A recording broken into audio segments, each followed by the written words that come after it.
तो welcome to my channel. आज हम कराएंगे जीके फिजिक्स का रिलेटेड क्वेश्चन कराएंगे।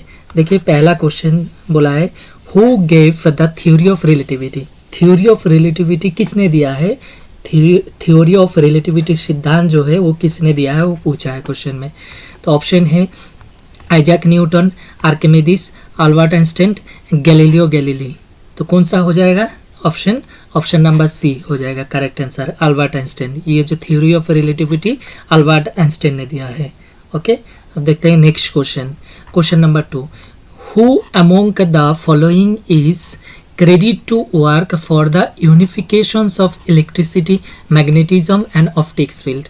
मतलब तीन चीज़, एक इलेक्ट्रिसिटी और मैग्नेटिज्म जो चुंबकीय बल, विद्युत चुंबकत्व और प्रकाशिकता, तीनों को एक करने के लिए क्षेत्रों में जो काम किया है वो किससे जाता है, क्रेडिट किसको जाता है वो पूछा है क्वेश्चन। तो ऑप्शन है एक number James Clerk Maxwell, option B number Michael Faraday, Hans Christian Oersted और आइजैक न्यूटन। तो कौन सा ऑप्शन हो जाएगा? ऑप्शन नंबर ए हो जाएगा मेरा answer, James Clerk Maxwell. Okay, अब देखते हैं नेक्स्ट क्वेश्चन नंबर 3। देखिए क्वेश्चन नंबर 3 क्या बोला है? The force that bind the neutron and proton in a nucleus is called. देखिए कोई भी न्यूक्लियस में जो न्यूट्रॉन और प्रोटॉन को मतलब जोड़ने के लिए, दोनों एक साथ रखने के लिए एक फोर्स काम करता है। ठीक है, तो उसको कौन सा फोर्स बोलते हैं? कौन सा फोर्स? तो ऑप्शन में है weak nuclear force, strong nuclear force और electromagnetic force and gravitational force. तो आंसर जो हो जाएगा वो स्ट्रॉन्ग न्यूक्लियर फोर्स। अभी देखिए एक चीज़, neutron and proton in a nucleus. Nucleus क्या चीज़ है? कोई भी एक एटम है। देखिए इसमें देख लीजिए, ये एक एटम है। ठीक है, ये अंदर वाला जो पोर्शन है, बीच वाला, ये बोलते हैं, इसको बोलते हैं न्यूक्लियस। इसको बोलते हैं न्यूक्लियस। ओके, मतलब कोई भी एक एटम में अंदर वाला न्यूक्लियस होता है और साइड में इलेक्ट्रॉन घूमता है। ये मेन एटम का काम है। देखिए इसमें ये जो अंदर वाला ये है न्यूक्लियस। न्यूक्लियस में दो चीज़ रहता है, एक प्रोटॉन एक न्यूट्रॉन। ओके, प्रोटॉन का चार्ज होता है पॉजिटिव। देखिए इस पिक्चर में देख सकते हैं, ये जो नीला वाला पॉजिटिव चार्ज ये प्रोटॉन है और ये जो खाली वाला ये न्यूट्रॉन है। कहाँ पे? न्यूक्लियस में पाया जाता है, दोनों एक साथ रहते हैं। तो ये दोनों को एक साथ रखने के लिए जो कौन सा फोर्स अप्लाई होता है वो क्वेश्चन में पूछा है। तो आंसर हो जाएगा स्ट्रॉन्ग न्यूक्लियर फोर्स। ये दोनों के बीच में एक nuclear force, strong nuclear force होता है। डायरेक्टली नॉर्मली न्यूक्लियर फोर्स भी बोलते हैं, bye strong nuclear force apply होता है। ओके, तो ये भी इंपॉर्टेंट है आपका। कोई भी एटम का न्यूक्लियस में क्या क्या चीज़ पाया जाता है? एक प्रोटॉन, दूसरा न्यूट्रॉन। ऐसा भी क्वेश्चन आ सकता है, प्रोटॉन का चार्ज क्या है, मतलब आधान क्या है? प्रोटॉन का चार्ज है पॉजिटिव, न्यूक्लियस का न्यूट्रॉन का कोई चार्ज नहीं है, ये न्यूट्रल है। ओके, न्यूट्रॉन का कोई चार्ज नहीं है। और इलेक्ट्रॉन का चार्ज क्या है? नेगेटिव। और इलेक्ट्रॉन को न्यूक्लियस का चारों साइड में घूमता है। Okay, clear? कोई भी एक एटम का क्या क्या चीज़ पाया जाता है एटम में? Electron, proton, neutron. इलेक्ट्रॉन का चार्ज नेगेटिव है, प्रोटॉन का पॉजिटिव, डायरेक्ट पी से आपको पॉजिटिव, आर एन का न्यूट्रल, आंसर न्यूट्रल। ओके, तो आप देखते हैं नेक्स्ट क्वेश्चन नंबर 4। देखिए क्वेश्चन नंबर 4 क्या बोला है? By how many times are the electrostatic force stronger than the gravitational force. देखिए दो टाइप का इसमें फोर्स से दिया है, मतलब बॉल, एक ग्रेविटेशनल बॉल फोर्स और एक इलेक्ट्रोस्टैटिक फोर्स। पहले जान लीजिए ये दोनों फोर्स क्या होता है। ग्रेविटेशनल फोर्स होता है जैसा हमारा पृथ्वी हम लोगों को अट्रैक्ट कर रहा है एक बॉल द्वारा। ठीक है, हम लोगों को अट्रैक्ट कर रहा है, इसको बोलते हैं ग्रेविटेशनल फोर्स। मतलब दो वस्तु के, दो चीज़ों के बीच में जो अट्रैक्शन है उसको बोलते हैं ग्रेविटेशनल फोर्स। और इलेक्ट्रोस्टैटिक दो इलेक्ट्रिक चार्ज के अंदर बीच में जो फोर्स है, तो इसमें सिर्फ आपको अट्रैक्शन मिलेगा ग्रेविटेशनल फोर्स में, और इलेक्ट्रोस्टैटिक फोर्स में आपको रिपल्शन में मिल जाएगा। इलेक्ट्रोस्टैटिक दो चार्ज में, जैसे पॉजिटिव एक चार्ज हो गया, इधर एक नेगेटिव चार्ज हो गया, ये दोनों के बीच में क्या अट्रैक्शन हो जाएगा, अट्रैक्शन। ओके, तो इसको बोलते हैं इलेक्ट्रोस्टैटिक फोर्स। देखिए पिक्चर में भी देख लीजिए, इलेक्ट्रोस्टैटिक फोर्स अगर दोनों चार्ज पॉजिटिव है तो इसको रिपेल करेगा, मतलब एक दूसरे से दूर चला जाएगा। रिपेल्शन, जैसे चुंबक अगर दोनों पॉजिटिव साइड को एक साइड आप लेके आएंगे चुंबक को तो रिपल करेगा, मतलब एक दूसरे को ठेलेगा, वो तो करीब नहीं आएगा, तो उसका रिपल्शन बोलते हैं। तो इसका अगर सेम चार्ज है तो रिपल्शन, जैसे माइनस माइनस, जैसे नॉर्मली हमारा ज़िंदगी में बॉय बॉय रिपल्शन होता है, गर्ल्स गर्ल्स रिपल्शन, लेकिन बॉय और गर्ल्स दोनों अट्रैक्शन होता है। तो सेम ऑपोजिट, मतलब ऑपोजिट जेंडर होगा तो अट्रैक्शन, जैसे प्लस एंड माइनस अट्रैक्शन होता है। ओके, तो इसमें जो इलेक्ट्रोस्टैटिक फोर्स में दोनों होता है, रिपल्शन और अट्रैक्शन दोनों होता है। ओके, लेकिन ग्रेविटेशनल फोर्स में सिर्फ अट्रैक्शन, जैसे हमारा पृथ्वी और चाँद, ये दोनों को अट्रैक्ट कर रहा है तो इसको अट्रैक्शन बोलते हैं। अभी पूछा है इलेक्ट्रोस्टैटिक फोर्स ग्रेविटेशनल फोर्स से कितना ज़्यादा स्ट्रॉन्गर है? बहुत ज़्यादा, जैसे 10⁻36 टाइम स्ट्रॉन्गर है। इलेक्ट्रोस्टैटिक फोर्स बहुत ज़्यादा स्ट्रॉन्गर है, मतलब दो इलेक्ट्रॉन के बीच में जो अट्रैक्शन है बहुत ज़्यादा स्ट्रॉन्गर है ग्रेविटेशनल फील्ड से। और कितना ज़्यादा? 10⁻36 टाइम। Okay, clear? अब देखते हैं नेक्स्ट क्वेश्चन। देखिए नेक्स्ट क्वेश्चन, ये है ग्रेविटेशनल फोर्स। अब दिखाए थे दो बीच का जो अट्रैक्शन है वो ग्रेविटेशनल, और उसका डिस्टेंस d, तब फॉर्मूला हो जाएगा ग्रेविटेशनल फोर्स का G m1 × m2/d²। अगर किसी को याद रखना है तो रख लीजिए। ओके, अब देखते हैं नेक्स्ट क्वेश्चन। क्वेश्चन नंबर 5 क्या बोला है? बोला है ऑप्टिकल फाइबर टेक्नोलॉजी। नॉर्मली हम लोग अभी जो घर में वाईफाई यूज़ करते हैं, वाईफाई लाते हैं, तो एक होता है ऑप्टिकल फाइबर टेक्नोलॉजी, मतलब तार से आता है, तो ऑप्टिकल फाइबर होता है। तो ये जो वार करता है कौन सा सिद्धांत, प्रिंसिपल ऑफ फिजिक्स, कौन सा प्रिंसिपल से ये फिजिक्स का कौन सा प्रिंसिपल से ये वार करता है, काम करता है, वो पूछा है। Optical fibre technology works on which of this principle of physics? तो ऑप्शन क्या क्या है? एक तो Bernoulli's principle, Newton's law motions, total internal reflection and photoelectric effect. तो ऑप्शन हो जाएगा correct answer total internal reflections of light. हम लोग जो डाटा यूज़ कर, डाटा केबल से आता है, मतलब ऑप्टिकल फाइबर तार से आता है का वाईफाई, हम घर में जो वाईफाई लगाने के बाद तार आता है, उस तार में देखिए लाइट के थ्रू डाटा आता है, जो इंटरनेट वो लाइट के थ्रू आता है। तो कैसे काम करता है?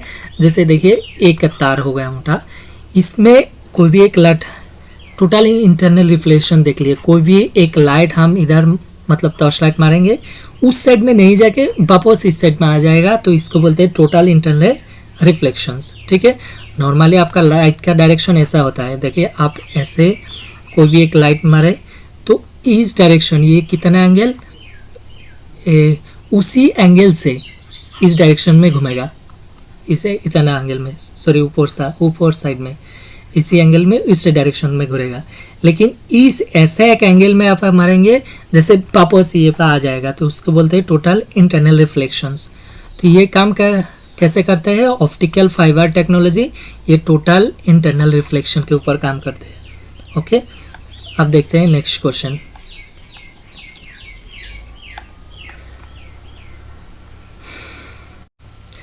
अब देखिए next question, question number 6। Question number 6 क्या बोला है? What is the value of escape velocity? देखिए एस्केप वेलोसिटी होता क्या है फॉर अर्थ। अब पहले जान लीजिए एस्केप वेलोसिटी क्या चीज़ है। देखिए हमारा पृथ्वी है, अगर पृथ्वी इसका एक ग्रेविटेशनल फील्ड है, मतलब पृथ्वी, हम लोग अगर पृथ्वी कोई भी चीज़ ऊपर में मारेंगे तो फिर वापस पृथ्वी की तरफ क्यों आता है? क्योंकि पृथ्वी एक ग्रेविटेशन फोर्स देता है। तो ग्रेविटेशन फोर्स के लिए हम लोग फिर एक बॉल ऊपर मारेंगे तो फिर वापस आ जाएगा, एक ग्रेविटेशन फोर्स के लिए होता है। लेकिन उसका तो एक लिमिट है ना, पृथ्वी इतना लिमिट के अंदर ही कैपेसिटी अपना ग्रेविटेशनल फील्ड अप्लाई कर सकता है, फोर्स अप्लाई कर सकता है। इससे बाहर अगर कोई चीज़ चला जाए तो वो तो वापस नहीं आएगा। तो कोई एक बॉल हमको पृथ्वी से वापस मतलब भेजने के लिए, जाते ये वापस ना आए, तो उसके लिए एक वेलोसिटी चाहिए, स्पीड चाहिए, जाते ग्रेविटेशनल फील्ड को पार कर जाए, वापस नहीं आए। ठीक है, तो उसके लिए जो वेलोसिटी चाहिए उसको बोलते हैं एस्केप वेलोसिटी। क्लियर? तो ये एस्केप वेलोसिटी का वैल्यू कितना है? 2 किलोमीटर पर सेकेंड, मतलब कोई भी एक बॉल को आप पृथ्वी से इतना स्पीड से 11.2 किलोमीटर पर सेकेंड से अगर ऊपर मारेंगे, थ्रो करेंगे, तो ये ग्रेविटेशनल फील्ड क्रॉस कर जाएगा, फिर वापस पृथ्वी की तरफ नहीं आएगा। इसको बोलते हैं एस्केप्ड वेलोसिटी। क्लियर? और इसका वैल्यू क्या है? 11.2 किलोमीटर पर सेकेंड। अब देखते हैं नेक्स्ट क्वेश्चन। देखिए नेक्स्ट क्वेश्चन क्या है? 7 number. What is the SI unit of acceleration? Acceleration मतलब त्वरण। त्वरण का एसआई यूनिट क्या है? तो त्वरण का एसआई यूनिट ऑप्शन में मीटर पर सेकेंड स्क्वायर, मीटर पर सेकेंड क्यूब, मीटर पर सेकेंड एंड मीटर सेकेंड। तो कौन सा हो जाएगा त्वरण का एक्सेलरेशन एसआई यूनिट? ये एसआई यूनिट क्या है त्वरण का? मीटर पर सेकेंड स्क्वायर। ये बहुत इंपॉर्टेंट क्वेश्चन है। मीटर पर सेकेंड स्क्वायर ये है त्वरण का एसआई यूनिट। ओके, और मीटर पर सेकेंड किसका एसआई यूनिट? ये वेलोसिटी का एसआई यूनिट है मीटर पर सेकेंड। क्लियर? ओके, अब देखते हैं next question. Question number 8। Question number 8 क्या बोला है? तो बोला है who among the following is measure using के द बर्नियर कैलिपर। देखिए एक यंत्र है, मतलब मापने वाला चीज है जिसका नाम है बर्नियर कैलिपर। ओके, ये किन चीज को मेजर करने के लिए, मापने के लिए यूज किया जाता है? अब बर्नियर कैलिपर आप देख लीजिए, इसके लिए है। ये जो है ये बर्नियर कैलिपर, मतलब इसमें अटैच ये है, तो इसीलिए छोटा से छोटा आपको मेजरमेंट गलती नहीं होगा इस बर्नियर कैलिपर से। ओके, तो ये कौन चीज़ मापने के लिए? आप देखने से पता चल रहा है नॉर्मली हम स्केल की चीज़ को मापने के लिए, दूरी को मापने के लिए यूज़ किया जाता है। तो दूरी मतलब डायमेंशन, तो डायमेंशन को मापने के लिए यूज़ किया जाता है। Option number A. क्लियर? तो ये जो हम लोग vernier caliper is measuring tool that accurately measure, मतलब ये पूरा कंप्लीट एक्यूरेटली मेजरमेंट होता है लीनियर डायमेंशन सच लेंथ को, कोई भी डेप्थ गंभीरता को, कोई डायमीटर को मापने के लिए यूज होता है। ओके, अब देखते हैं नेक्स्ट क्वेश्चन। क्वेश्चन नंबर 9 क्या बोला है? Not is a unit of.